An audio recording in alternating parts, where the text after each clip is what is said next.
नमस्कार दोस्तों, आज हम लोग अंकगणित पढ़ेंगे और अंकगणित में हम लोग जो है आज संख्या पद्धति पढ़ेंगे। संख्या पद्धति और हम लोग जो है अंकगणित जो शुरू करने वाले हैं, ये अंकगणित जो है हम लोग RS अग्रवाल के बुक को फॉलो करेंगे। तो जब हम लोग किसी बुक को फॉलो करते हैं तो चूँकि बुक में डिफरेंट टाइप का क्वेश्चन रहता है तो आपसे जो है इजीली बन जाएगा। ठीक है, तो संख्या पद्धति को हम लोग इंग्लिश में बोलते हैं नंबर सिस्टम। क्या बोलते हैं? नंबर सिस्टम बोलते हैं। ठीक है, तो इसी चीज़ को हम लोग जो है आज पढ़ने वाले हैं। तो देखिए, किसी भी संख्या को लिखने के लिए देखिए आपके पास अगर बुक है तो ठीक है, और आपका बुक नहीं है तो आप एक जो है अंक गणित खरीद लीजिए। अंक गणित आता है, अंक गणित किसका? RS अग्रवाल का। RS अग्रवाल का अंक गणित आप खरीद लीजिए और इसी से हम लोग जो है पढ़ेंगे। ठीक है, देखिए किसी भी संख्या को लिखने के लिए हम लोग के पास टोटल 10 अंक है। कौन कौन सा अंक है? 0 है, 1 है, उसके बाद और कौन से? 2 है, इसके बाद 2 है, 3 है, 4, 5, 6, 7, 8, 9। इसी से हम लोग जो है किसी भी संख्या को लिखते हैं, है ना। इसके अलावा तो और कुछ नहीं है हम लोग के पास। इसी 10 अंक का यूज करके हम किसी भी संख्या को लिख सकते हैं। जैसे मान चलिए आपको लिखना है 50,000, या फिर आपको लिखना है मान चलिए 1010 लिखना है। ठीक है, 1020 मान चलिए 1025, ऐसे मान चलिए 1025 लिखना है। ठीक है, तो आप देखिए कि इसमें जो हमने 1025 लिखे हैं इसी का यूज किए। इसी में यहाँ से 0 ले लिए, है ना, यहाँ से 1 ले लिए, फिर यहाँ से 2 ले लिए, है ना, यहाँ से 5 ले लिए। तो हम लोग जो है इसी का यूज कर रहे हैं। इसके अलावा और कुछ तो है नहीं हम लोग के पास। इसी 10 अंक का यूज करके हम किसी भी संख्या को लिख सकते हैं। अब हम लोग बचपन से सीखते आ रहे हैं। जैसे मान चलिए आपके पास दिया हुआ है 52,033, है ना, ये मान चलिए दिया हुआ। तो आप लोग को पता है कि जो राइट हैंड साइड में रहता है इसको हम लोग बोलते हैं इकाई अंक। क्या बोलते हैं? इकाई अंक बोलते हैं। इस पॉइंट पर जो रहता है इसको हम लोग बोलते हैं दहाई अंक। क्या बोलते हैं? इसको हम लोग बोलते हैं दहाई अंक बोलते हैं। ठीक है, उसी तरह से यहाँ पर जो रहता है उसको हम लोग क्या बोलते हैं? सैकड़ा अंक बोलते हैं। तो ये सब चीज़ हम लोग को बचपन से पता रहता है ना, बचपन से हम लोग सीखते आए हैं इस चीज़ को। यहाँ पर जो है इसको 1000 अंक बोलते हैं, 1000वें पुरुष पे है ना। तो ये सब चीज़ हम लोग को पता है। अब किसी भी संख्या में का 2 वैल्यू होता है।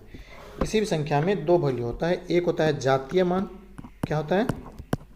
जातीय मान। जातीय मान को हम लोग जो है इंग्लिश में बोलते हैं लोकल वैल्यू। क्या बोलते हैं? लोकल वैल्यू बोलते हैं। तो लोकल वैल्यू किसी भी संख्या में उस अंक, किसी भी अंक का उसका खुद का अपना मान होता है। जैसे कि एक एग्जाम्पल लेके समझते हैं तो ज़्यादा क्लियर हो जाएगा। मान चलिए एक संख्या दिया हुआ है 56,702। आपको इसमें बोल रहा है कि बताइए 2 का लोकल वैल्यू कितना होगा। तो 2 का जातीय मान, 2 का जातीय मान कितना हो जाएगा? 2 हो जाएगा। ठीक है, इसमें प्लेस से मतलब नहीं है, किस स्थान पर उससे उसको मतलब नहीं है। उसी तरह से अगर 7 का पूछ रहा है तो 7 का स्थानीय मान कितना हो जाएगा? 7 हो जाएगा। तो जिसका भी पूछेगा उसका आंसर वही हो जाएगा। ठीक है, इसके बाद एक होता है स्थानीय मान। तो स्थानीय, चूंकि देखिए नाम से ही लग रहा है स्थानीय मान, है ना। तो स्थानीय मान में क्या है कि इसका जो है स्थान मैटर करेगा कि किस प्लेस पर है। इसको इंग्लिश में हम लोग बोलते हैं प्लेस वैल्यू। क्या बोलते हैं? प्लेस वैल्यू बोलते हैं।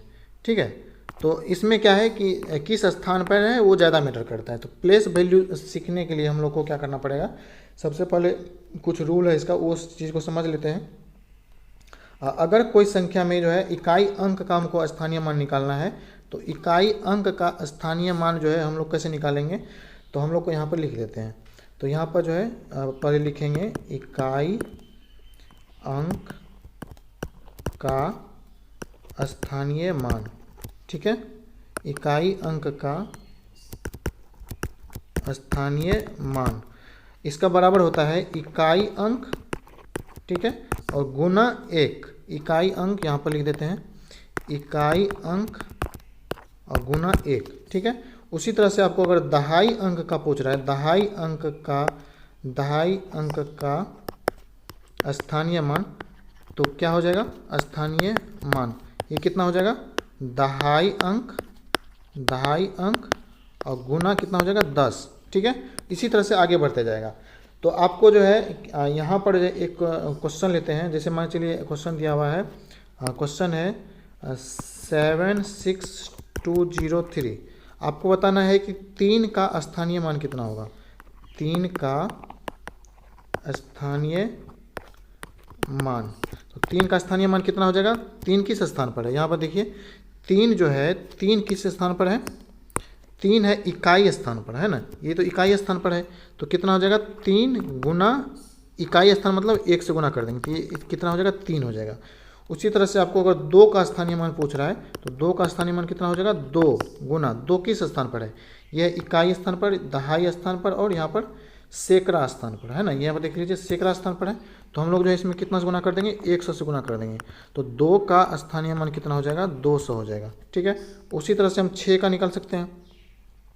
तो 6 का स्थानीय मान कितना हो जाएगा, 6 गुना 6 किस स्थान पर है, इकाई दहाई सैकड़ा हज़ार। यहाँ आप देख सकते हैं इधर से राइट हैंड साइड से हम काउंट करेंगे तो कितना पाएगा, 6 जो है मेरा 1000 पड़ेगा। तो 1000 से इसमें हम लोग जो क्या करेंगे, गुना कर देंगे, तो कितना हो जाएगा, ये 6000 इसका आंसर हो जाएगा। तो इस तरह से जो किसी भी संख्या का हम लोग स्थानीय मान और जातीय मान निकाल सकते हैं, ठीक। अब हम लोग समझते हैं जैसे सम संख्या। तो सम संख्या को हम लोग जो है इंग्लिश में बोलते हैं इवन नंबर, ठीक है। इसको क्या बोलते हैं, इवन नंबर बोलते हैं, ठीक है। उसी तरह से तो सम संख्या पहले समझ लेते हैं, सम संख्या किसको बोलते हैं। तो सम संख्या क्या होता है, वैसा किसी भी संख्या में अगर 2 से पूर्ण रूप से विभाजित, 2 से भाग लग जाता है तो वैसे संख्या को हम लोग बोलते हैं सम संख्या, ठीक है। तो 2 से भाग देके देखेंगे, अगर 2 से भाग लग गया तो सम संख्या, 2 से भाग नहीं लगा तो विषम संख्या। तो विषम संख्या को इंग्लिश में हम लोग बोलते हैं ऑड नंबर। क्या बोलते हैं, ऑड नंबर बोलते हैं, ठीक है। ऑड, ODD, ऑड नंबर बोलते हैं, ठीक है। तो ये हो गया विषम संख्या। विषम संख्या किसको बोलेंगे, अगर किसी में 2 से भाग देंगे, 2 से भाग नहीं लगा तो नहीं है विषम संख्या हो गया। अगर 2 से भाग लग गया तो सम संख्या हो गया। जैसे 25, तो 25 में हम जब 2 से भाग देंगे तो ये पूर्ण रूप से विभाजित नहीं होगा, ठीक है। तो इस तरह से जो है ये क्या हो गया, 25 मेरा क्या हो गया, विषम संख्या हो गया। जैसे 3 में 2 से भाग देंगे तो नहीं लगेगा। अब हम अगर 20 में 2 से भाग देते हैं तो ये भाग लग जाएगा इसमें, है ना। तो 20 मेरा क्या हो गया, सम संख्या हो गया। तो इस चीज़ को हम लोग जो है बचपन से सीखते आ रहे हैं, इसमें कुछ है ही नहीं। अब हम लोग समझते हैं अभाज्य संख्या किसको बोलते हैं। किसको क्या सीखेंगे हम लोग, अभाज्य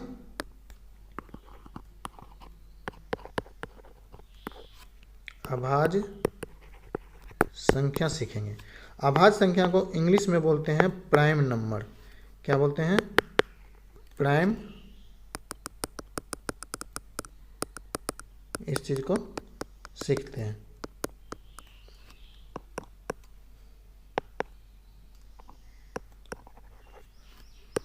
प्राइम नंबर, एक मिनट यहाँ पे फिर से इसको क्लियर अच्छे से लिख देते हैं ताकि आपको समझ में आ जाए। इसको हम लोग बोलते हैं प्राइम नंबर, P।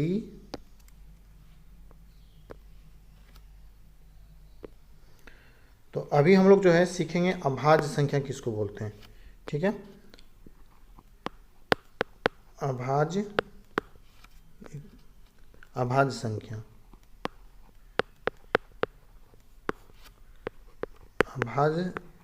अभाज्य संख्या को इंग्लिश में हम लोग बोलते हैं प्राइम नंबर, ठीक है। क्या बोलते हैं, प्राइम नंबर बोलते हैं। तो इस चीज़ को हम लोग अभी सीखने वाले हैं। देखिए, अब प्राइम नंबर अभाज्य संख्या वैसे संख्या को बोलते हैं जिसका सिर्फ 2 और 2 गुणनखंड हो, ठीक है। इससे ज़्यादा नहीं होना चाहिए। इसका मतलब क्या हुआ, जैसे मान चलिए हम 2 ले रहे हैं, ठीक है। या हम ऐसे बोल सकते हैं कि अभाज्य संख्या वैसे संख्या को बोलेंगे जिसमें 1 और स्वयं के अलावा किसी भी संख्या से भाग नहीं लगता हो, ठीक है। तो जैसे हम मान चलिए 2 लेते हैं, तो 2 में किस किस संख्या से भाग लग सकता है, 1 से लगेगा और 2 से लगेगा। तो इसका सिर्फ 2 ही गुणनखंड हो गया, है ना। इसके अलावा और तो किसी से भाग लगेगा नहीं, तो 2 मेरा क्या हो गया, अभाज्य संख्या हो गया, ठीक। इसी तरह से मान चलिए 3 है, 3 में किस किस संख्या से भाग लगेगा, 1 से लगेगा और 3 से लगेगा। तो इसका भी 2 गुणनखंड हो गया, 1 और 3। उसी तरह से अगर हम मान चलिए 4 का लेते हैं, तो 4 में किस किस संख्या से भाग लगेगा, 1 से लगेगा, 2 से लगेगा और 4 से लगेगा। तो यहाँ पे इसका 3 गुणनखंड हो गया। तो 4 मेरा अभाज्य संख्या नहीं होगा, ठीक है। इसी तरह से अगर मान चलिए 5 लेते हैं, तो 5 में किस किस संख्या से भाग लगेगा, 1 से लगेगा और 5 से लगेगा। तो यहाँ पे 2 ही गुणनखंड हुआ इसका 5 का, तो इसलिए ये क्या हो गया, अभाज्य संख्या हो गया। अब 6 लेते हैं, तो आपको बताना है कि 6 अभाज्य संख्या है कि नहीं। तो 6 में किसकी संख्या से भाग लगेगा? 1 से लगेगा, 2 से लगेगा, 3 से लगेगा और 6 से लगेगा। तो यहाँ पे इसका 4 गुणनखंड हो गया, है ना। तो इस तरह से जो है 6 अभाज्य संख्या नहीं होगा। अब आपको बताना है कि एक अभाज्य संख्या है कि नहीं। तो एक को सिर्फ एक में सिर्फ एक से ही भाग लगेगा, इसके अलावा और किसी से भाग नहीं लगता है। तो इसका एक गुणनखंड हुआ। हम बताएं कि कम से कम 2 गुणनखंड होना चाहिए और उससे ज़्यादा नहीं होना चाहिए। तो एक अभाज्य संख्या नहीं है। तो आपसे पूछा जाता है कि सबसे छोटी अभाज्य संख्या, सबसे छोटी अभाज्य संख्या, तो क्या हो जाएगा? 2 हो जाएगा, 1 नहीं होता है, ठीक है। इसको याद रखिएगा। सबसे छोटी अभाज्य संख्या कौन है? 2 है। स्मॉलेस्ट प्राइम नंबर 2, ठीक है। तो इस चीज़ को हम लोग समझ चुके हैं। तो आपसे कभी कभी पूछा जाता है कि 1 से लेकर के 100 के बीच में कितनी अभाज्य संख्या है, तो हम लोग को निकालना है। तो 1 से लेकर के 1 to 100 के बीच में हम लोग को प्राइम नंबर निकालना है। तो 1 to 100 के बीच में कौन कौन सा प्राइम नंबर है? 2 है, 3, 5, 7, 2, 3, 5, 7। उसके बाद आपका 11 आ जाएगा, फिर 13 आ जाएगा, फिर 17 आ जाएगा, है ना। 19, 23, ठीक है। 29 के बाद आ जाएगा आपका 31 के बाद हो जाएगा 37 के बाद 41, 43, ठीक है। 43 के बाद हो जाएगा 47 के बाद 53, फिर 59, 61, 67, 71, 73, ठीक है। 79, 83, 89 और 97। तो आप अगर काउंट करेंगे कि टोटल अभाज्य संख्या कितना है, तो यहाँ आप देख लीजिए, ये हो गया 1, ये 1, 2, 3, 4, 5, 6, 7, 8, 9, 10, 11, 12, 13, 14, 15, 16, 17, 18, 19, 20, 21, 22, 23, 24, 25। तो 1 से लेकर के 100 के बीच में कितना अभाज्य संख्या है? 25 है। तो आपसे पूछा जाता है कि 1 से लेकर के 100 बीच में टोटल 25 अभाज्य संख्या है, ठीक है। तो इस चीज़ को हम लोग समझ चुके हैं।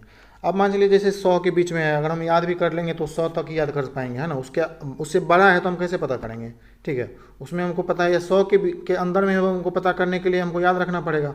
तो हम याद क्यों रखें? हमको रूल पता होना चाहिए। तो रूल क्या है कि हमको किसी भी संख्या को चेक करना है कि अभाज्य संख्या है कि नहीं। जैसे मान चलिए 37 ले लेते हैं, आपको चेक करना है कि 37 अभाज्य संख्या है कि नहीं। तो इसका एक रूल है। तो संख्या को मान लेते हैं हम x, जिस संख्या को हमको चेक करना है संख्या को मान लेते हैं x, और एक और संख्या लेते हैं n, और n का वैल्यू सब वैसा छोटे से छोटे वैल्यू होना चाहिए जो कि इस कंडीशन को सेटिस्फाई करे। n² should be greater than equal to x। तो अगर इस कंडीशन को सेटिस्फाई करता है, n² का जो स्क्वायर करेंगे n का, तो वो x से बड़ा होना चाहिए और बराबर होना चाहिए, या तो बड़ा होना चाहिए या फिर बराबर होना चाहिए, ठीक है। तो इस कंडीशन को सेटिस्फाई कर रहा, तो हमको चेक करना है। फिर जो है हम क्या करेंगे, n से छोटी अभाज्य संख्या लेंगे और उससे या फिर n से भाग दे करके देखेंगे x में। अगर x में भाग लग जाएगा तो n, अगर किसी भी अभाज्य संख्या से भाग लग गया तो इसका मतलब वो अभाज्य संख्या नहीं है, ठीक है। और अगर भाग नहीं लगा तो इसका मतलब x मेरा अभाज्य संख्या है। अभी आपको समझ में नहीं आया होगा। अभी हम लोग एक एग्जांपल लेते हैं तो ज़्यादा क्लियर हो जाएगा। अब मान चलिए आपके पास आपको चेक करना है कि हमको पता नहीं है कि 37 अभाज्य संख्या है कि नहीं, हमको चेक करना है x। तो यहाँ पे x का वैल्यू कितना हो गया? x का वैल्यू हो गया 37। अब हमको n का वैसा वैल्यू लेना है जो कि इस कंडीशन को सेटिस्फाई करे। तो n का वैल्यू मान चलिए हम 4 ले लेंगे। तो n का वैल्यू 4 का स्क्वायर कितना होता है? 16। तो 16 जो है n का वैल्यू 16 हो गया 4 का स्क्वायर। तो 16 तो 37 से छोटा है, लेकिन हमको चाहिए 37 से बड़ा चाहिए या फिर बराबर चाहिए। तो n का वैल्यू हम 4 नहीं ले सकते हैं, ठीक है। अब हम मान चलिए n का वैल्यू 5 ले रहे हैं, ठीक है। n का वैल्यू अगर हम 5 लेते हैं तो 5 का स्क्वायर कितना हो गया? 25। 25 भी 37 से छोटा है, तो इसको भी हम नहीं ले सकते हैं। अब हम n का वैल्यू मान चलिए 5 के बदले अब 6 लेते हैं, तो 6 का स्क्वायर कितना होता है? 36। यहाँ पे इस कंडीशन को सेटिस्फाई होना चाहिए, ये वाला कंडीशन को। तो 36 भी 37 से छोटा है, तो इसको भी हम नहीं ले सकते हैं।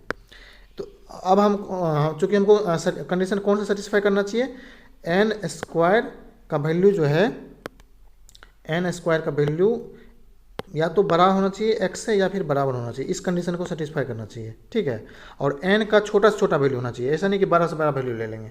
अगर हम n का बड़ा वैल्यू लेंगे तो वो तो इस कंडीशन को सेटिस्फाई कर ही जाएगा, है ना। तो अब n का वैल्यू 6 तक नहीं काम किया, अब n का वैल्यू हम लेते हैं 7, n बराबर 7। तो अब देखते हैं इस कंडीशन को सेटिस्फाई करता है कि नहीं, इसको सेटिस्फाई करता है कि नहीं। तो एन स्क्वायर मतलब 7 का स्क्वायर करेंगे तो 7 का स्क्वायर कितना होता है, 49 होता है। अब देखिए 49 जो है 37 से, 37 को हमको चेक करना था, है ना, 37 को चेक करना था।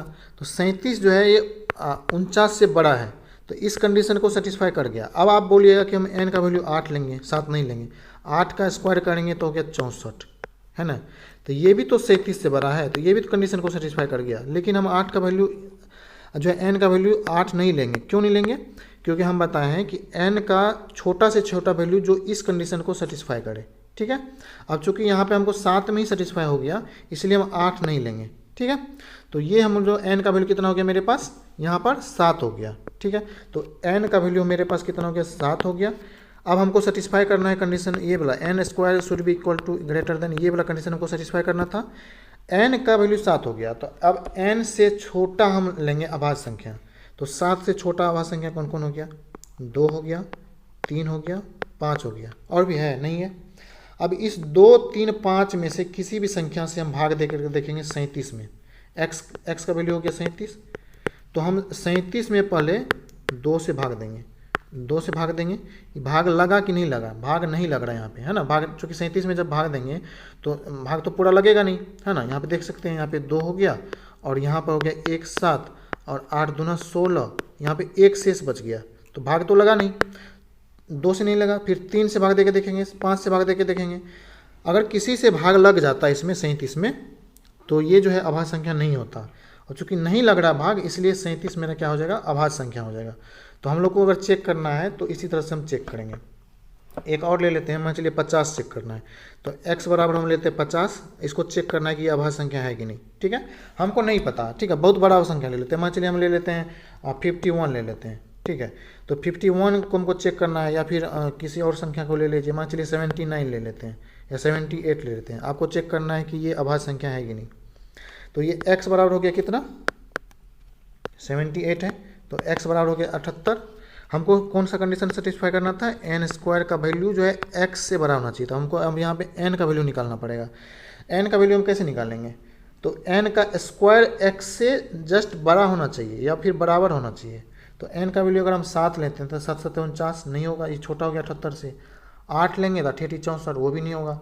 तो हम लोग को 9 लेना पड़ेगा n का वैल्यू, 9 81। देखिए यहाँ पे अब हम अगर n का वैल्यू अगर 9 लेते हैं तो 9 का स्क्वायर करेंगे, तो 9 का स्क्वायर कितना हो गया, 81।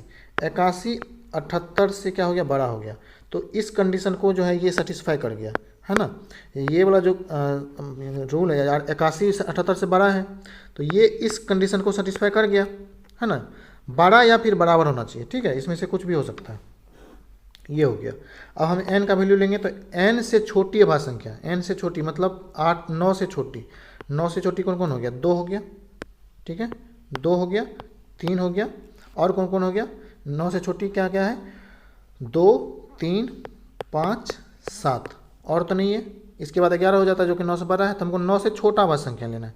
अब 2 3 5 7 में से प्रत्येक संख्या से हम लोग को 78 में भाग देना है और चेक करना है कि इसमें भाग लगता है कि नहीं। देखिए 78 में जब आप 2 से भाग दीजिएगा तो लग जाएगा, 2 ही से भाग लग गया तो हमको दूसरा 3 5 7 से भाग देने की जरूरत है ही नहीं। तो चूंकि भाग लग गया इसलिए 78 अभाज्य संख्या नहीं होगा। अगर भाग नहीं लगता तो ये अभाज्य संख्या हो जाता, ठीक है। तो इस चीज़ को हम लोग समझ चुके हैं। आप जो है इस किसी भी संख्या को चेक कर सकते हैं। आपको चेक करना है कि 121 या 100 मान चलिए 122 अभाज्य संख्या है कि नहीं, या फिर 1000 अभाज्य संख्या है कि नहीं, है ना। किसी भी संख्या मान चलिए आपको चेक करना है कि 1024 अभाज्य संख्या है कि नहीं। तो इससे हमको n का वैल्यू निकालना पड़ेगा। n का वैसा वैल्यू निकालेंगे जो कि स्क्वायर करने से इससे जस्ट क्या होना चाहिए, बड़ा होना चाहिए, ठीक है। और फिर उससे छोटी अभाज्य संख्या से भाग देके तो देखेंगे, है ना। तो हम लोग जो है ईजिली निकाल सकते हैं। इस चीज़ को हम लोग समझ चुके हैं। अब हम लोग समझते हैं कुछ और चीज़ को समझ लेते हैं जो विभक्त होने का नियम है। भाग दे के देखते हैं। तो भाग दे के हम लोग चेक करना होगा कि किसी भी संख्या में भाग लगता है कि नहीं। तो कैसे हम चेक करेंगे, तो हम लोग को सबसे पहले चेक करना पड़ेगा किसी भी संख्या में 2 से भाग लगता है कि नहीं। फिर हम चेक करेंगे कि 3 से भाग लगता है कि नहीं। तो इसका रूल है ना। तो रूल हम लोग को पता होना चाहिए। अगर हम लोग के पास रूल हम लोग को अगर पता नहीं है तो बहुत ज़्यादा टाइम लग जाएगा, ठीक है। तो रूल क्या है, सबसे पहले हम लोग का क्या आज सीखने वाले हैं, विभक्त होने के नियम। ठीक है, विभक्त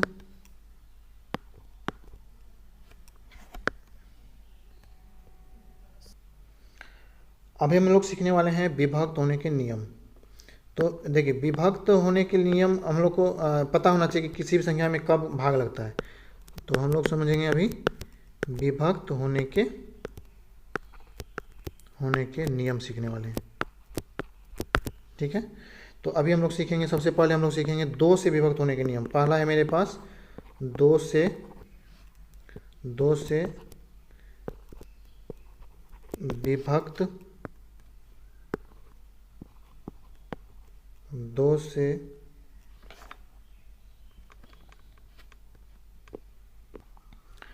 सबसे पहले हम लोग सीखेंगे 2 से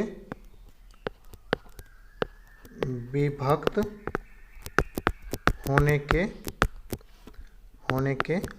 नियम। ठीक है, इसको आप लिख लीजिएगा, 2 से विभक्त होने के नियम हम लोग सीखने वाले हैं। ठीक है, तो अगर किसी भी संख्या का इकाई अंक अगर 0 हो या फिर 2 हो, 4 हो, 6 हो, 8 हो, इसमें से अगर कोई भी एक अंक है तो उसमें 2 से भाग लग जाएगा। ठीक है, जैसे एक एग्जांपल ले लेते हैं, मान चलिए दिया हुआ है 5 6 7 2, है ना, ये दिया हुआ है 5672। तो आपको बताना है कि इसमें 2 से भाग लगेगा कि नहीं। तो देखना है इकाई अंक पर 2 है, तो हमको पता है कि इकाई अंक पर 0 2 4 6 में से कोई भी एक अंक रहेगा तो भाग लग जाएगा, इसमें 2 से भाग लग जाएगा, है ना। तो हम लोग जो किसी भी संख्या को देख सकते हैं। अब आपको चेक करना है, मान चलिए 7 3 2 1, आपको इसमें बताना है कि भाग लगेगा कि 2 से कि नहीं। तो भाग नहीं लगेगा, क्योंकि इसका इकाई अंक पे कितना है, 1 है, और हम जानते हैं कि यह इकाई अंक पर 0 2 4 6 8 में से कोई एक रहना चाहिए, है ना। इसके अलावा कुछ भी है तो भाग नहीं लगेगा। ठीक है, तो अब हम समझते हैं 2 से समझ लिए। अब हम समझते हैं 3 से विभक्त होने के नियम क्या है। 3 से विभक्त होने के नियम। ठीक है, इसको आप लिख लीजिएगा। तो 3 से विभक्त होने का नियम क्या है कि अगर कोई संख्या दिया हुआ है तो उस संख्या का योग हमको निकालना है। ठीक है, सब अंक का को जोड़ दीजिए और उसमें 3 से भाग दे के देख लीजिए। अगर भाग लग गया तो 3 से भाग लग जाएगा, और अगर 3 से भाग नहीं लग रहा है तो उसमें नहीं लगेगा। ठीक है, जैसे कि मान चलिए दिया हुआ है 2352, आपको चेक करना है कि इसमें 3 से भाग लगेगा कि नहीं। तो 3 से भाग लगेगा कि नहीं, तो हम लोग को क्या करना है, सब अंक को जोड़ देना है। तो जब आप इसके अंक को जोड़ेंगे 2 + 3 + 5 + 2, ये कितना हो गया, 2 3 5 5 10 2 12। अब 12 में हम लोग को 3 से भाग दे के देखना है। ठीक है, तो 4 3 12, ये तो भाग लग गया। तो इसका मतलब 2352 में भी भाग लग जाएगा। ठीक है, तो किसी भी संख्या में हमको अगर 3 से चेक करना है तो हम लोग को क्या करना पड़ेगा, सबसे पहले उसको जोड़ के देखना पड़ेगा। ठीक है, तो उसमें अगर भाग लग गया तो ठीक है, अगर भाग नहीं लगा तो नहीं लगेगा। ठीक है, जैसे एक और संख्या ले लेते हैं 158418, मान लीजिए ये वाला संख्या है।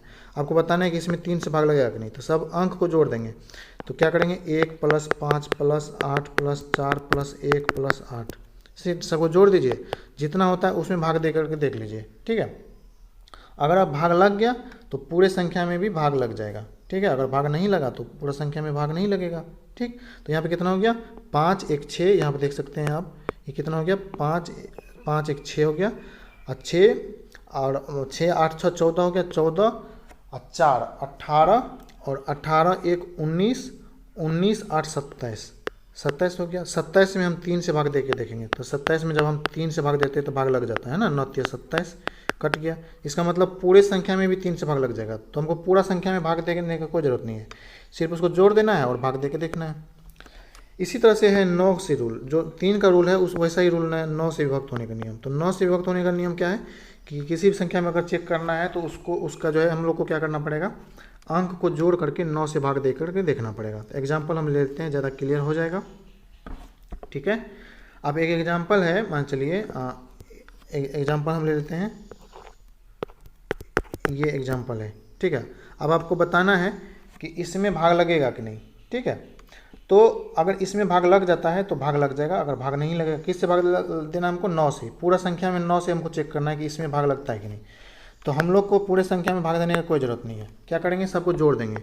तो 8 + 0 + 1 + 5 + 9, ये कितना हो गया, 8 1 9, 9 आप 8 1 9 हो गया। यहाँ पर 8 जोड़ 1 9, 9 और 5 14, और 14 और 9 कितना हो गया, 23 हो गया।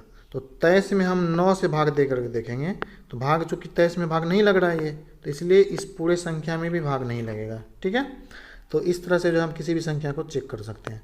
आपको बताना है, बताइए 158418, इसमें 9 से भाग लगेगा कि नहीं। तो हमको पूरे संख्या में भाग देने की ज़रूरत नहीं है। क्या करेंगे, सबको जोड़ देंगे।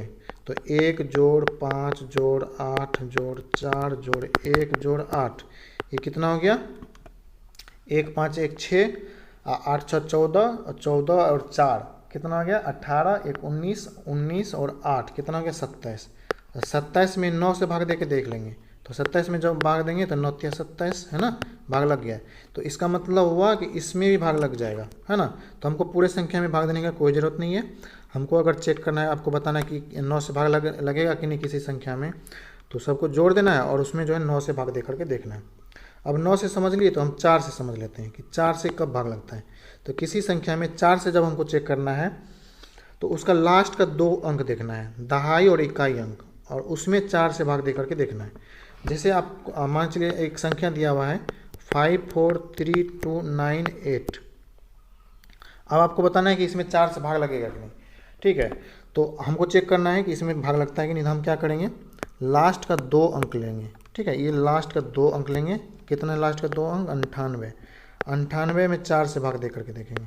ठीक है, कितना हो गया, 4 दूना 8, यहाँ पर हो गया 1, यहाँ पर हो गया 8, 4 चौके 16, यहाँ पर हो गया 2, शेष बच के 2, भाग तो नहीं लगा, 98 में भाग नहीं लगा। इसका मतलब क्या हो गया कि पूरे संख्या में भी जब हम भाग देंगे तो भाग नहीं लगेगा। ठीक है, तो हमको अगर चेक करना है कि किसी भी संख्या में 4 से भाग लगेगा कि नहीं, तो हम कैसे चेक करेंगे। जैसे एक और संख्या ले लेते हैं 32564। आपको बताना है कि इसमें 4 से भाग लगेगा कि नहीं। तो हम लोग को क्या करना है, लास्ट का 2 अंक लेना है। कितना है लास्ट का 2 अंक, 24। 24 में 4 से भाग देना है, 6 चौके 24, है ना, भाग लग गया। तो भाग लग गया, इसका मतलब पूरे संख्या में भी भाग लग जाएगा। ठीक है, तो ये तो हो गया 4 से। अब हम समझते हैं किसी भी संख्या में 8 से कब भाग लगता है। क्योंकि 4 और 8 का रूल सेम है, इसलिए हम 4 के बदले 5 को नहीं पढ़ करके सबसे पहले हम लोग 8 को पढ़ लेते हैं। तो 8 से किसी भी संख्या में भाग कब लगेगा, उसके लिए हम लोग को 3, जैसे 4 में हम लोग लास्ट का 2 अंक ले रहे थे, उसी तरह से हम लोग 8 के लिए लास्ट का 3 अंक लेंगे। तो जैसे एक संख्या दिया हुआ है 562346160, आपको बताना है कि इसमें भाग लगेगा कि नहीं। ठीक है, तो हम लोग को क्या करना है, लास्ट का 2 अंक लेना है। तो लास्ट का 2 अंक कितना है, लास्ट का 2 अंक है 160। तो 160 में हम लोग को 8 से भाग दे करके देखना है। तो ये तो भाग लग गया, 20 8 160। तो चूँकि इसमें भाग लग गया तो पूरे संख्या में भी भाग लग जाएगा। एक और संख्या ले लेते हैं 234562। ठीक है, 10, या फिर और ले लेते हैं 102 ले लीजिए। आपको बताना है कि इसमें भाग लगेगा कि नहीं। तो हम लोग को क्या करना है, लास्ट का 2 अंक लेना है और फिर चेक करना है। तो लास्ट का 2 अंक कितना है, 102। तो 102 में हम लोग को क्या करना है, 8 से भाग दे करके देखना है। 8 के 8, ठीक है, यहाँ पे कितना हो गया, 2 शेष, 2 बच गया। ठीक है, 8 × 24 नहीं लगेगा, 8 दूना 16, है ना, 16 हो गया। तो यहाँ पर शेष बच गया, है ना, यहाँ आप देख सकते हैं 6 शेष बच गया। तो यहाँ पे तो भाग नहीं लगा 102 में, इसलिए पूरे संख्या में जब भाग देंगे तो नहीं लगेगा। तो हम लोग को अगर किसी भी बड़ा से बड़ा संख्या दिया हुआ है, जैसे मान चलिए ये एक बहुत बड़ा संख्या दिया हुआ है 56230123 इस तरह से संख्या दिया हुआ है। अब बताना है कि इसमें 8 से भाग लगेगा कि नहीं। तो अब हम 8 से जब भाग देने जाएंगे इसमें तो बहुत टाइम लग जाएगा, है ना। तो हम लोग को क्या करना है, सिर्फ लास्ट का 3 डिजिट को देखना है कि 154 लेना है, और 154 में 8 से भाग दे करके देख लेना है। इसमें अगर भाग लग गया तो पूरे संख्या में भी भाग लग जाएगा। ठीक है, तो हम लोग जो है अभी 8 से समझ चुके हैं। अब हम लोग समझते हैं किसी भी संख्या में 9 से कब भाग लगता है। ठीक है, 8 से समझ लिए। अब हम लोग समझते हैं किसी भी संख्या में 9 से नहीं, 5 से। 9 से भी समझ चुके हैं, 5 से कब भाग लगता है। तो 5 से समझने के लिए हम लोग को क्या करना पड़ेगा, इकाई अंक को देखना पड़ेगा। अगर किसी भी संख्या का इकाई अंक या 0 है या फिर 5 है, इस दोनों में से अगर कोई भी एक है तो उसमें 5 से भाग लग जाएगा। ठीक है। जैसे एक एग्जांपल से समझ लेते हैं। एग्जांपल है 23450। आपको बताना है कि इसमें 5 से भाग लगेगा कि नहीं, तो लग जाएगा। क्यों लग जाएगा? क्योंकि इसके इकाई अंक पर कितना है, 0 है, और हम जानते हैं कि इकाई अंक पे 0 या 5 में से कोई एक अंक रहना चाहिए। ठीक है। इसी तरह से हमको चेक करना है कि बताइए 2345, इसमें 5 से भाग लगेगा नहीं, तो लग जाएगा। क्यों? इसके इकाई अंक पे कितना है, 5 है। 25347, इसमें 5 से भाग लगेगा? नहीं लगेगा। क्यों नहीं लगेगा? क्योंकि इसका इकाई अंक पे कितना है, 7 है, और हम जानते हैं कि 0 और 5 में से कोई एक रहना चाहिए। ठीक है। अब हम समझते हैं 6 से। तो 6 से भाग देने सीखने से पहले हम लोग को जो है एक संख्या को सीखना पड़ेगा, उसको बोलते हैं सहआभाज्य संख्या। ठीक है। तब हम लोग जो है इसको क्लियरली समझ सकते हैं। तो किसी भी संख्या में हमको चेक करना है कि 6 से भाग लगता है कि नहीं, तो हम लोग को पहले जो है किससे सीखना पड़ेगा, सहआभाज्य संख्या को पहले देखना पड़ेगा कि सहआभाज्य संख्या किसको बोलते हैं। सहआभाज्य संख्या, इसको इंग्लिश में बोलते हैं को प्राइम नंबर। को प्राइम नंबर। ठीक है। तो को प्राइम नंबर क्या होता है, वैसा संख्याएं जिसका HCF 1 हो। जैसे मान लीजिए 2 संख्या दिया हुआ है, हमको चेक करना है कि को प्राइम नंबर क्या है कि नहीं। तो जैसे A और B दिया हुआ है, 2 संख्या दिया हुआ है। ठीक है। A और B। ठीक है। A और B आपको चेक करना है कि ये को प्राइम है कि नहीं। तो हम लोग को इसका HCF निकालना पड़ेगा। HCF मतलब हाईएस्ट कॉमन फैक्टर, यानी कि महत्तम समापवर्तक निकलना है। अगर महत्तम समापवर्तक 1 हो जाएगा तो वो सहआभाज्य संख्या होता है। जैसे कि ये हमेशा दो रहेगा। ठीक है। सहआभाज्य संख्या कभी भी अकेला नहीं आ सकता है, हमेशा 2 के पेयर में आएगा। तो जैसे 2 और 3 हो गया, 2 3 का जब आप महत्तम समापवर्तक निकालिएगा तो इसका HCF जो है 1 आएगा।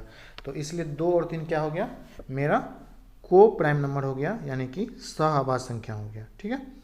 तो रूल है कि अगर कोई भी संख्या अपने सहआभाज्य संख्या से विभाजित हो तो वो उसके गुणनफल से विभाजित होता है। जैसे कि हम मान चलिए किसी कोई संख्या में A से भी भाग लग जाता है और B से भी भाग लग जाता है। ठीक है। A से भाग लगता है और B से भाग लगता है, तो उस संख्या में निश्चित रूप से A गुना B से भी भाग लग जाएगा। ठीक है। तो यही रूल हम लोग को अपनाना है। तो अब चूंकि देखिए 2 और 3 क्या है, सहआभाज्य संख्या है, तो हम लोग को अभी रूल समझे हैं कि यहाँ पर A बराबर हो गया 2 और B बराबर हो गया 3। तो A B बराबर कितना हो गया, A इंटू B बराबर कितना हो गया, 3 गुना 2, यानी कि 2 गुना 3 है ना। 2 गुना 3 कितना हो गया, 6। तो हम लोग को अगर किसी भी संख्या में 6 से चेक करना है भाग लगता है कि नहीं, तो हम लोग को पहले 2 से चेक करना पड़ेगा और फिर 3 से चेक करना पड़ेगा। और अगर 2 और 3 दोनों से भाग लग जाता है, इसका मतलब 6 से भी भाग लग जाएगा। ठीक है। यही रूल है। अब हम चेक कर लेते हैं। जैसे कि मान चलिए हमको चेक करना है कि 35 में 6 से भाग लगेगा कि नहीं। ठीक है। 35 में 6 से भाग लगेगा कि नहीं, तो हम लोग को चेक करना पड़ेगा पहले 2 से भाग लगता है कि नहीं और 3 से भाग लगता है कि नहीं। तो किसी भी एक से अगर दोनों से भाग लगना चाहिए, किसी एक से काम नहीं चलेगा। ठीक है। तो यहाँ पे 2 से चेक करते हैं, तो जब हम 35 में 2 से भाग देते हैं तो भाग नहीं लगता है ना, भाग नहीं लगेगा इसमें। तो हमको 3 से चेक करने की ज़रूरत ही नहीं है, चूँकि यहाँ पे 2 से ही भाग नहीं लगा तो 3 से नहीं चेक करेंगे। तो इसलिए 35 में 6 से भाग देंगे तो नहीं लगेगा। ठीक है। 35 में जब 6 से भाग देंगे तो शेष बच जाएगा। ठीक है। तो ये हो गया मेरा 6 से चेक करने का नियम। ठीक। अब हम लोग यहाँ तक समझ चुके हैं। एक क्वेश्चन आता है कि किसी संख्या में 4 और 6 से भाग लगता है, 4 से भी भाग लगता है और 6 से भाग लगता है, तो बताइए उस संख्या में 24 से भाग लगेगा कि नहीं। तो उस संख्या में 24 से भाग नहीं लगेगा। क्यों नहीं लगेगा, यहाँ पर देख लीजिए। आप बोल सकते हैं कि अभी तो हम रूल पढ़े हैं कि किसी संख्या में अगर 2 से भाग लगता है, 3 से भी भाग लगता है, तो उसमें जो है 6 से भाग लग जाएगा, यानी कि 2 गुना 3 से भाग लग जाएगा। तो यहाँ भी तो हो रहा है 4 गुना 6 है ना, 4 गुना 6 24। तो 24 से क्यों नहीं भाग लगेगा, क्योंकि 4 और 6 सहआभाज्य संख्या नहीं है। हम ये रूल कब बताएं, सहआभाज्य संख्या के लिए। ठीक है। तो ये रूल जो है सिर्फ सहआभाज्य संख्या के लिए चेक होगा। अब हम लोग समझते हैं 11 से विभक्त होने के नियम। तो 11 से विभक्त होने का नियम क्या है, अभी हम लोग 11 से विभक्त होने के समझ लेंगे नियम को। इसका रूल है सम स्थानों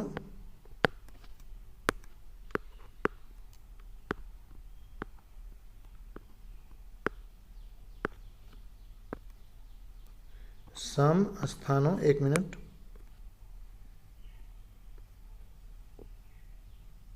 अभी हम लोग 11 से समझेंगे, उसके बाद जो है तो 11 से हम लोग को चेक करना है, ठीक है। तो 11 का रूल क्या है? 11 का रूल है कि सम स्थानों के अंकों का योग, ठीक है, सम स्थानों के अंकों का योग, ठीक है, माइनस विषम स्थानों के अंकों का योग, विषम स्थानों के अंकों का योग, इसको निकालना है। ये अगर 0 हो जाए, ठीक है, या फिर 0 हो जाए, या फिर 11 हो जाए, या फिर 22 हो जाए, या फिर 33 हो जाए, है ना, इस तरह से आगे बढ़ेगा 11 का मल्टीपल में, तो उसमें 11 से भाग लग जाएगा, ठीक है। तो इसको हम लोग जो है एग्जाम्पल से समझते हैं तो ज़्यादा क्लियर हो जाएगा। एक एग्जाम्पल है 1361052। आपको बताना है कि इसमें 11 से जब भाग देंगे तो लगेगा कि नहीं, तो हम लोग को चेक करना है। तो यहाँ पर चेक करने के लिए सबसे पहले हम लोग को देखिए, सम और विषम में से कोई भी आगे पीछे हम लोग ले सकते हैं, जो भी बड़ा होगा उसमें से छोटे को घटाना है, ठीक है। तो हम लोग यहाँ पर जैसे सम ले रहे हैं, तो सम स्थान कौन हो गया? 2, ये 1 नंबर पर, ये 2 नंबर पर, यहाँ पर देख लीजिए, ये 1 नंबर पर, ये 2 नंबर पर, ये 3 नंबर पर, 4 नंबर पर, 5 नंबर पर, 6 नंबर पर, 7 नंबर पर। तो सम स्थान मतलब कौन हो गया? यहाँ पर जो 2 नंबर पे है, 4 नंबर पे है, 6 नंबर पे, वो हो गया सम स्थान। 2 नंबर पे कौन है? 5 है, तो 5 जोड़, फिर चौथे नंबर पे कौन है? 1, फिर जोड़, फिर छठा नंबर पे कौन है? 3 में से माइनस करेंगे विषम स्थान, मतलब 1 नंबर पे कौन है? 2, ये वाला जोड़, 3 नंबर पे 0, फिर 5 नंबर पे 6, उसके बाद फिर 7 नंबर पर 1। अब इसको चेक करके देखते हैं कि 0 होता है कि नहीं, या फिर 11 या 22 या किसी कोई भी होता है कि नहीं। तो यहाँ पे 5, 1 6, 6 3 9, माइनस यहाँ पे भी, इसको भी जब आप माइनस जोड़ेंगे तो कितना हो गया? 2 6 2 8 1 9। तो 9 में से 9 गया 0, 0 हो गया, तो इसका मतलब हो गया इसमें भाग लग जाएगा। तो ये हो गया रूल, ठीक है, काफ़ी आसान रूल है। तो 9 से हम लोग अभी जो है भाग देने का रूल जो है सीख लिए, ठीक। अब देखिए और है, जैसे हम लोग भाग देते हैं, तो हम लोग जैसे मान चलिए ए में हम लोग अगर मान चलिए ए में हम लोग को अगर ए में भाग देना है बी से, ठीक है, तो हम लोग को शेष बचता है क्यू और आर रिमाइंडर बचता है। तो हम लोग इसको क्या बोलते हैं? हम लोग ए को क्या बोलते हैं? यहाँ पर ए को बोलते हैं, जो ए है मेरा, उसको बोलते हैं भाज्य। क्या बोलते हैं? ए को बोलते हैं भाज्य। तो इसका रूल है, ठीक है, जब इसमें हम लोग ऐसा करते हैं, जैसे बी में हम ए से भाग दिए, क्यू भागफल आया और आर शेष बच गया, तो हम लोग ए को यहाँ पर लिखेंगे ए बराबर बी क्यू प्लस आर। लेकिन कंडीशन सेटिस्फाई होना चाहिए, आर का जो वैल्यू होगा वो 0 से बड़ा होना चाहिए या फिर बराबर होना चाहिए, ठीक है, लेकिन b से छोटा होना चाहिए। मतलब तब तक हमको भाग देना है जब तक कि r का वैल्यू b से छोटा नहीं हो जाए, ठीक है। तो ये कंडीशन सेटिस्फाई होना चाहिए, ठीक है। यहाँ पर हम लोग जो है इस चीज़ को a को हम लोग क्या बोलते हैं? यहाँ पर a को बोलते हैं भाज्य, ठीक है। यहाँ पर जब हम यहाँ पर लिख देते हैं, जैसे हम a में भाग दे दिए b से, तो q भागफल बचा, r शेष बच गया। हम लोग a को बोलते हैं भाज्य। क्या बोलते हैं? भाज्य बोलते हैं, ठीक है, भाज्य। 1 मिनट, यहाँ पर फिर से लिख देते हैं q भागफल और r शेष। तो a हो गया मेरा भाज्य। भाज्य को इंग्लिश में बोलते हैं डिविडेंड। क्या बोलते हैं? डिविडेंड, ठीक है, डिविडेंड, ठीक है। उसी तरह से हम लोग जो है जो b है जिससे हम भाग दे रहे हैं, तो b को हम लोग बोलते हैं भाजक। क्या बोलते हैं? भाजक बोलते हैं। तो भाजक को हम लोग इंग्लिश में बोलते हैं डिवाइजर, ठीक है। उसी तरह से हम लोग q बच गया, q को हम लोग बोलते हैं, q जो मेरा भागफल है उसको बोलते हैं कोसेंट, QUOTIENT, ठीक है। इसको हम लोग q से मतलब होता है कोसेंट, कोसेंट का मतलब होता है भागफल, ठीक है। और एक बच गया आर, आर को हम लोग क्या बोलते हैं, आर को बोलते हैं रिमाइंडर, REMAINDER। रिमाइंडर का मतलब क्या होता है, शेष फल, ठीक है, शेष फल। इस चीज़ को आप नोट कर लीजिए, ठीक है। तो हम लोग जानते हैं भाज्य बराबर, हम सब लोग को पता है ना, क्या पता है, भाज्य बराबर जो ए बराबर होता है ना, भाज्य बराबर क्या होता है, भाजक गुना भागफल जोड़ शेष। तो हम लोग जो है इस चीज़ को नोट कर लीजिए अभी, क्या होता है,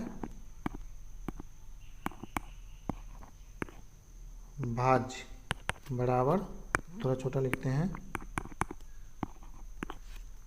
भाज्य बराबर होता है भाजक गुना भागफल जोड़ शेषफल, ठीक है। इस चीज़ को हम लोग जो है बचपन से सीखते आ रहे हैं। भाज्य मतलब ए बराबर बी इंटू क्यू जोड़ आर, है ना। लेकिन आर का वैल्यू क्या होना चाहिए, 0 से बड़ा होना चाहिए, ठीक है, 0 से बड़ा होना चाहिए या फिर बराबर होना चाहिए, लेकिन बी से छोटा होना चाहिए, ये कंडीशन सेटिस्फाई होना चाहिए। एक एग्जाम्पल का क्वेश्चन समझ लेते हैं। क्वेश्चन है जैसे कि मान चलिए, अब इसी देखिए, अभी जो हम फार्मूला बताए हैं भाज्य बराबर भाजक गुना भागफल जोड़ शेष, तो इस चीज़ को आप लोग जो है याद कर लीजिए कि अब इसी में हम लोग कोई भी चीज़ निकाल सकते हैं, ठीक है।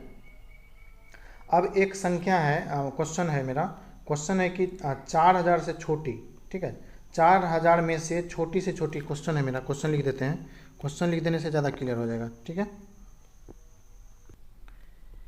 एक क्वेश्चन लिखते हैं, 4000 में से छोटी, देखिए एक एग्जाम्पल का ही क्वेश्चन है, ठीक है, इसी को हम लोग सीखते हैं। तो बोल रहा है कि 4000 में से छोटी कौन सी संख्या घटाई जाए कि शेष बची संख्या 19 से पूर्णतया विभक्त हो जाए, ठीक है। तो क्वेश्चन है मेरा, क्वेश्चन लिख देते हैं, क्वेश्चन है 4000 में से 4000 में से छोटी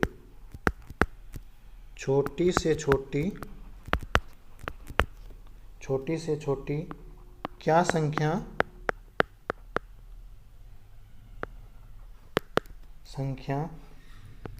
घटाई जाए, ठीक है, संख्या घटाई जाए कि शेष बची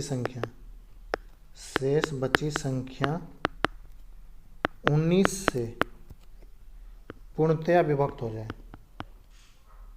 19 से पूर्णतया विभक्त हो जाए, ठीक है, ये क्वेश्चन है।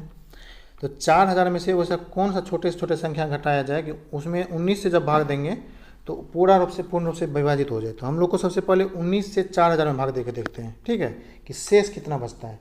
तो शेष ही एक्स्ट्रा होता है ना, अगर घटा लेंगे शेष को, हमको अगर शेष मान लीजिए शेष अगर घटा लेंगे तो जो बचा, अगर शेष अगर घट गया, जैसे एक बात बताइए आपको, इससे पहले एक छोटा सा पहले दूसरा क्वेश्चन ले लेते हैं।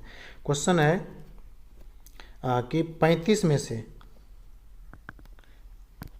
में से कौन सी संख्या घटाई जाए कि वो जो है 4 से इसमें भाग लग जाए, ठीक है।